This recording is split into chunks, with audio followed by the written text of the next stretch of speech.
ऐसा एक वाक्य कलयुग में केशव मतलब हरि का स्मरण करना विशेष है।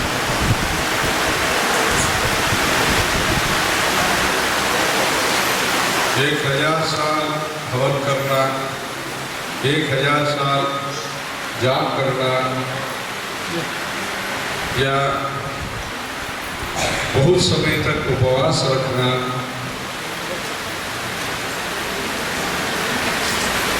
तपस्या करना, ये सब कठिन है। भगीरथ प्रयत्न ऐसे बोलते हैं। पुण्य गंगा माँ को,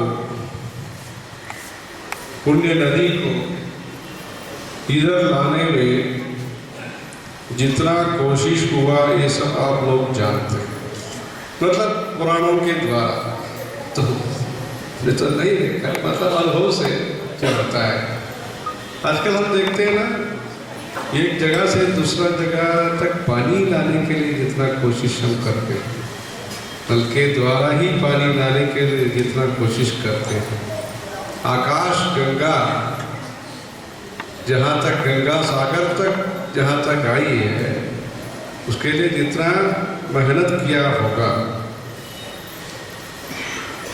ऐसा भगीरथ प्रयत्न से ये गंगा माई का दर्शन और उसमें नहाने का, स्नान करने का मौका सब लोगों को हो रहा है। एक व्यक्ति का उद्धार के लिए या अपना पूर्वजों का उद्धार के लिए 60,000 पूर्व लोगों का, पूर्वजनों का उद्धार के लिए एक व्यक्ति से जो अथक प्रयास से, तपस्या से अपना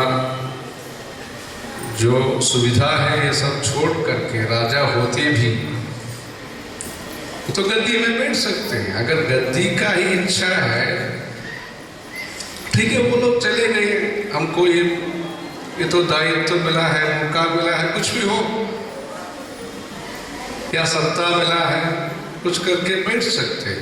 नहीं, सत्ता किसके लिए है?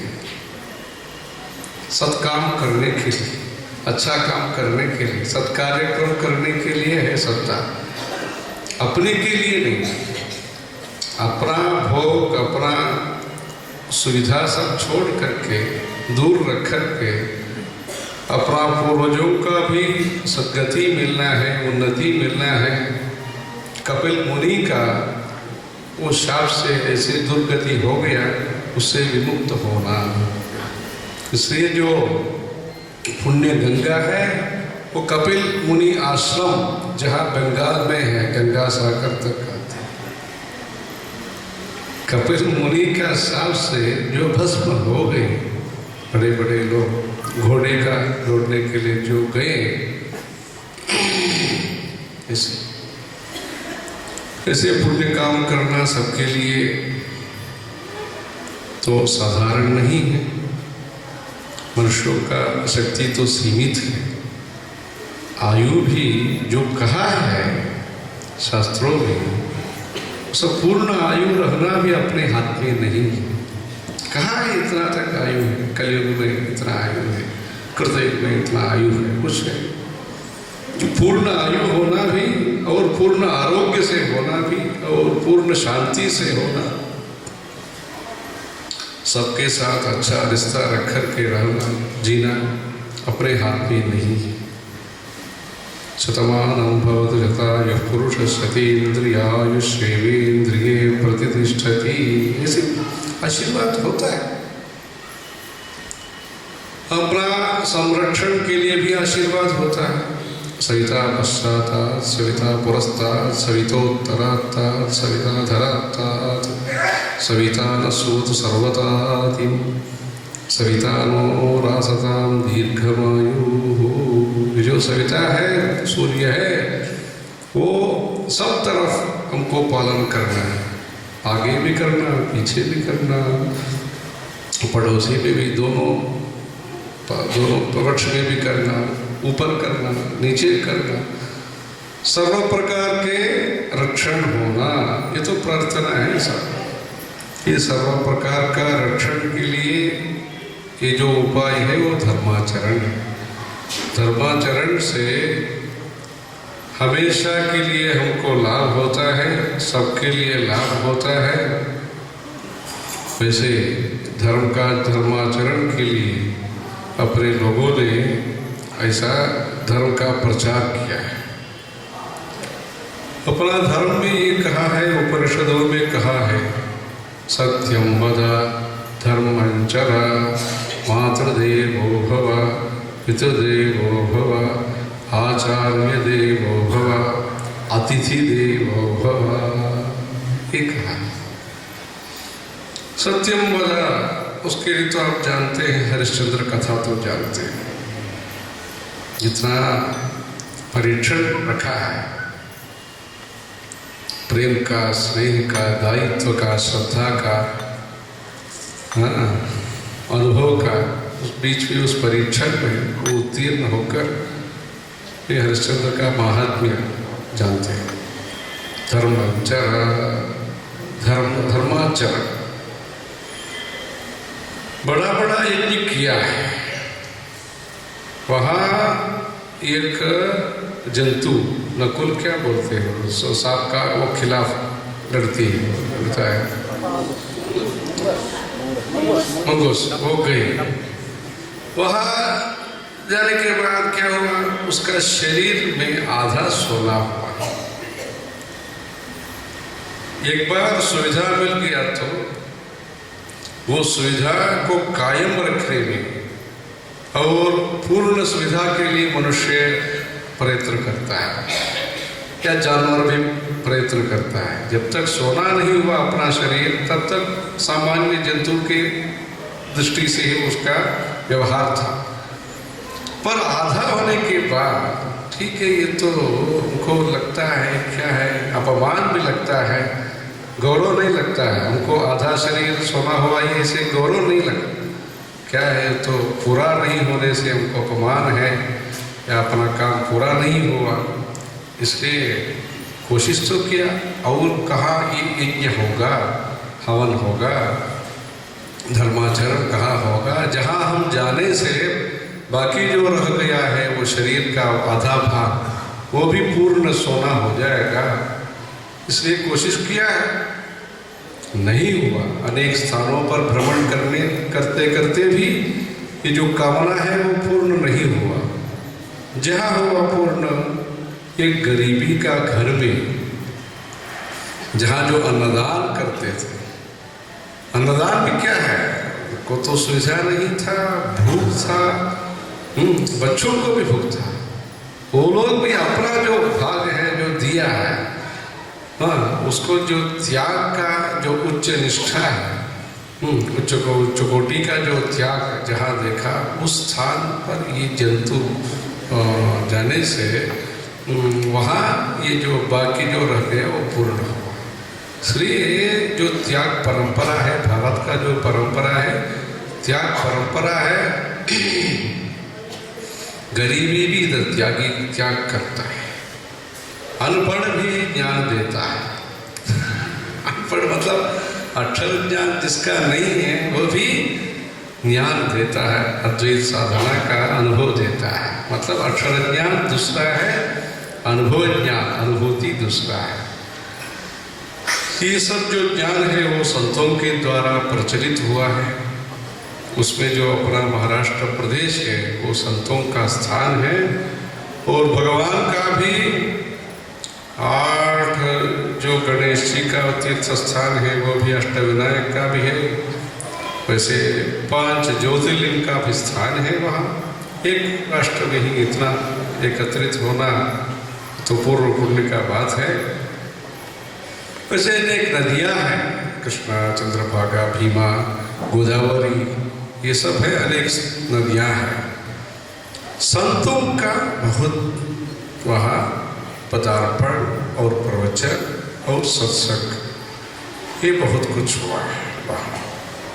भक्ति का रास्ता दिखाया, तपस्या का रास्ता दिखाया और सहानुभूति का रास्ता दिखाया, एक साथ रहने का। एक एक संप्रदाय अलग अलग होते भी ईश्वर भक्ति के दृष्टि से सब लोग साधना करना, ईश्वर भक्ति करना, उसके लिए बहुत कहानियाँ भी है उसमें।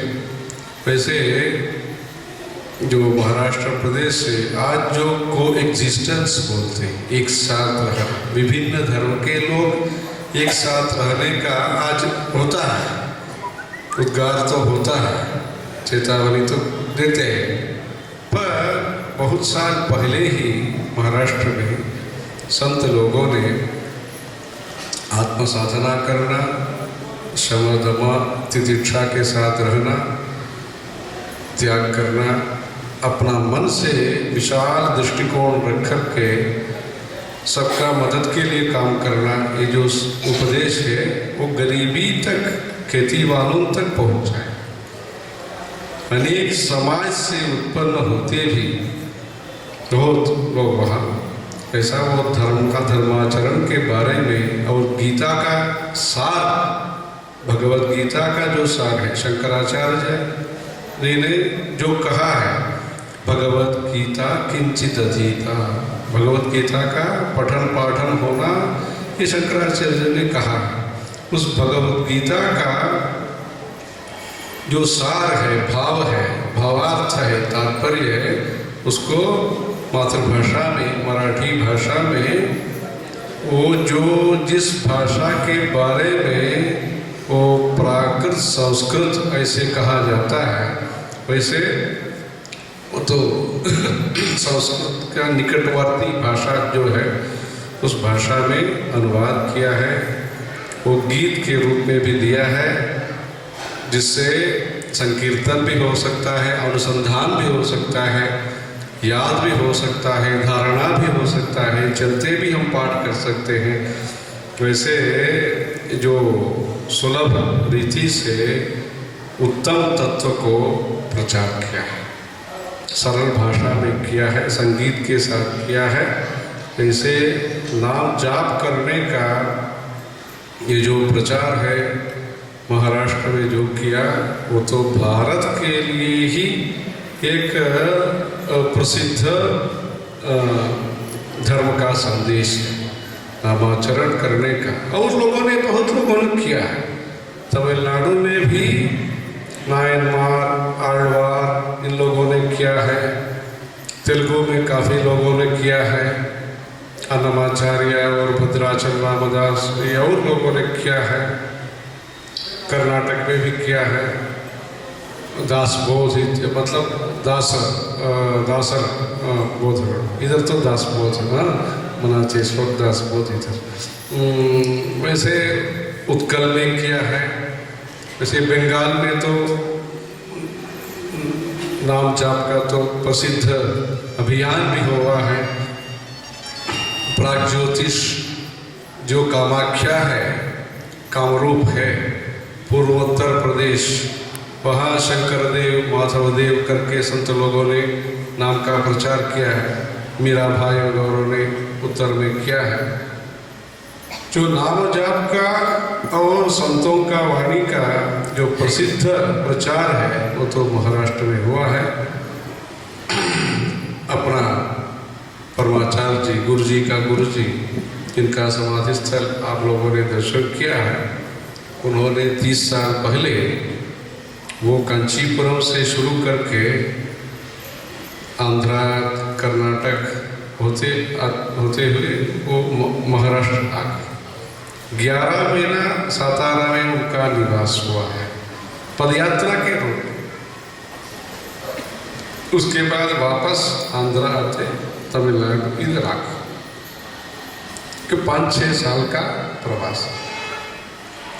कहाँ रहेंगे, कितना दिन रहेंगे, एक उसको पता नहीं था। आएंगे, कुछ दिन रहेंगे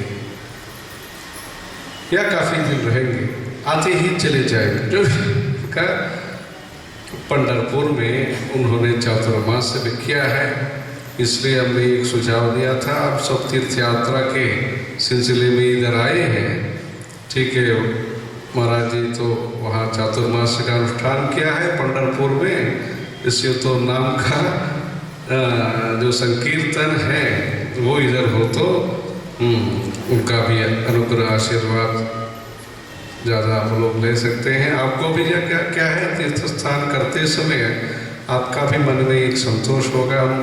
मोक्षपुरी में अयोध्या, मथुरा, माया, काशी, कांची, अवंतिका, पुरी, द्वारावती च सप्तैते मोक्षदायिका, इसमें भी कांची में भी जो मराठी भक्ति साहित्य का अनुसंधान हम लोगों ने किया, इसे आपका भी आत्मसंतोष होगा। इसलिए तो ये कहा था कुछ समय इधर कीर्तन करके जा सकते हैं, ऐसे कहा था। महाराष्ट्र का और तमिलनाडु का काफ़ी संबंध है। आज भी बहुत लोग इधर रहते हैं, महाराष्ट्र के लोग, तंजावुर और कोयम्बतूर के पास काफ़ी लोग इधर सरबोजी का पीरियड से तंजावुर में जो शासन रहा है, उन लोगों ने बहुत कांची पीठ के लिए भी बहुत कुछ किया है। वो पूर्वाचार्य के पहले का पूर्वाचार्यों के समय पर तंजावुर के पास एक मठ का निर्माण और चंद्रमौलीश्वर पूजन करने का मंडप का भी निर्माण, अभी जो मंडप आपने देखा इधर, ऐसे कावेरी के किनारे एक मंडप का भी निर्माण महाराष्ट्र के वंशज वहाँ के शासकों ने किया है। ऐसा इधर भी महाराष्ट्र भक्ति साहित्य नाम संकीर्तन में अभी भी है। इधर जो भक्ति परंपरा है, तमिल का भी गान होता है, तेलुगु का भी होता है, कन्नड़ का भी होता है, हिंदी का भी कभी कभी होता है। अन्य भाषा से जो साहित्य है वो मराठी से ज़्यादा मराठी भाषा में होता है। अभंग का गान इधर दक्षिण भारत भजन संप्रदाय में करकटेवरी उभेठे बोलिया जैसे जो है वहाँ का ये याद आ गया हमको, ईटा देखते हुए ये भी याद आ गया, करकटेवरी उभेठे बोलिया। ऐसे मराठी का भक्ति साहित्य। एक बार वो परमाचार्य ने एक आदेश भी दिया है, जो ज्ञानेश्वरी का तमिल अनुवाद का मुद्रण करने के लिए, पुनर्मुद्रण करने के लिए एक आदेश भी दिया था। महाराष्ट्र में एक राज्यपाल थे सी सुब्रमण्यम करके तमिलनाडु से, उनके समय पर ये पुस्तक का विमोचन भी हुआ है। ज्ञानेश्वरी का तमिल अनुवाद उसका ये हुआ है। और वो तो महाराज जी का वो बहुत मान सम्मान करते थे, भारतीय विद्या भवन में बहुत शामिल होकर के काम करते थे, ऐसे हुआ है। सातारा में जब महाराज जी का प्रवास हुआ तब तो उन्होंने सोचा एक भव्य मंदिर का निर्माण हो, उत्तर चिदंबरम करके एक नटराज मंदिर का, जिसमें क्या है जो 4 शिखर है, वो तो सातारा से है, पंडित जी तो सातारा से, जो 4 शिखर है। वहाँ तो एक पंडित जी थे काशीनाथ शास्त्री जोशी करके, शास्त्रार्थ करते थे जेरे स्वामी मठ में। वो वहाँ सातारा में तमिलनाडु के तरफ से, आंध्रा के तरफ से, कर्नाटक के तरफ से, महाराष्ट्र के तरफ से 4 शिखर का निर्माण किया, 4 गोपुरम का। और दरवाजा वगैरह जो है वो केरल सरकार से। विभिन्न राजकारण से शासन होता था, तब भी सब लोगों ने महाराज जी के प्रेरणा से, महाराज जी के प्रति जो भावना है, आस्था है, गौरव दृष्टि है, भक्तिभाव है, उस दृष्टिकोण से सब शामिल होकर के, जरका NGR थे, वो तो NT रामाराव थे, रामकृष्ण हेगड़े थे, वसंतदादा पाटिल थे, करुणाकर थे, सब लोगों ने वो शामिल होकर के, मतलब आज जो बोलते हैं राष्ट्रीय एकता, और केंद्र सरकार सब शामिल होकर के ये सातारा में सिर्फ मंदिर ही नहीं, मंदिर के साथ एक संदेश भी दिया है महाराज ने। ये जो महाराष्ट्र के लिए भी संदेश है, भारत के लिए भी संदेश है, सब लोग के लिए संदेश है। सब एक साथ रह करके भक्ति को बढ़ाना, तब आनंद होगा, नटराज आनंद होगा। ऐसे करके आज भी वो पूजा पाठ चलता है। उत्तर चिदम्बरम, उसका नामकरण भी महाराज जी ने किया है। उत्तर चिदम्बरम सातारा में है। वहाँ का संबंध तंजावुर में रहा है, इधर का संबंध अभी महाराष्ट्र में महाराज जी ने स्थापित किया। ऐसे भक्ति के दृष्टि से सब लोग अपना आत्मोद्धार के लिए कोशिश करना, बल्कि वो तमिल भाषा हो, तेलुगु हो, कन्नड़ हो, जिस भाषा के संबंधी जीवन होते भी जीवोद्धार के लिए भक्ति चाहिए। जीवनोद्धार के लिए भाषा, जीवन पद्धति के लिए भाषा, जीव का उद्धार के लिए भक्ति। कभी कभी अंग्रेजी जरूरत होता है, कभी कभी विदेश भाषा का जरूरत होता है। ऐसे अच्छा दृष्टिकोण से इतना लोग एक साथ होकर इतना प्रबंध करके आहार, भाषा और बहुत परिश्रम लेकर के इतना दूर से आए हुए हैं। ऐसे ही तीर्थ यात्रा का अभियान हर जगह से होना है। आप लोगों का भी ऐसे मौका और भी पुण्य तीर्थों का दर्शन करने का सुविधा और समय और सहानुभूति सब मिलना है। इसलिए महाराज जी का आशीर्वाद कृपा से वैसे ही भक्ति परंपरा भी आप लोगों का जीवन में और आपके बाद में, मतलब सदियों से जो आ रहा है, सृष्टि से जो आ रहा है भक्ति परंपरा, अभी आगे भी अटूट रूप से, अविच्छिन्न रूप से आने के लिए सब लोगों के तरफ से प्रार्थना भी चाहिए, प्रयत्न भी चाहिए। हर हर महादेव। ठीक है, एक संकीर्तन करके समापन करें। उस संकीर्तन का हमने भी सुनते हैं, क्या है, काफ़ी वो पदयात्रा वगैरह चलता है वहाँ एकादशी को पंढरपुर के लिए आनंदी से और कई स्थानों से होता है, हम सुनते हैं। अभी हमने एक सुझाव कुछ लोग को दिया है, जो सरकारी स्कूल में जो पढ़ते हैं, जहाँ ऐसे पाठ्यक्रमों का शामिल होना थोड़ा मुश्किल है, वहाँ विशेष करके सरकारी स्कूल के बच्चों को शनिवार रविवार में अगर ये वारकरी संप्रदाय का भजन का अगर ये अध्यापन होता है, तब तो सब लोग भी इसमें भक्ति के परंपरा में जुड़ जाएंगे। ईश्वर भक्ति, सदाचार और सभ्यता संस्कृति में भी सब लोगों का एक मौका मिलेगा। इसलिए जो बड़े लोग करते हैं अच्छा है, इसके साथ साथ वो पाठशाला में तो सीधा नहीं हो सकता है, कहीं भी प्राइवेट स्कूल में या मंदिरों में बच्चों को भी शामिल होकर के ये भी करें तो वो भी इसका लाभ उन लोगों को भी आत्मा लाभ मिल सकता है। दूसरा लाभ व्यापार से होता है, दूसरा नौकरी से होता है, कि जो आत्मा लाभ है ये भक्ति से उन लोगों को मिल सकता है।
Thank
you.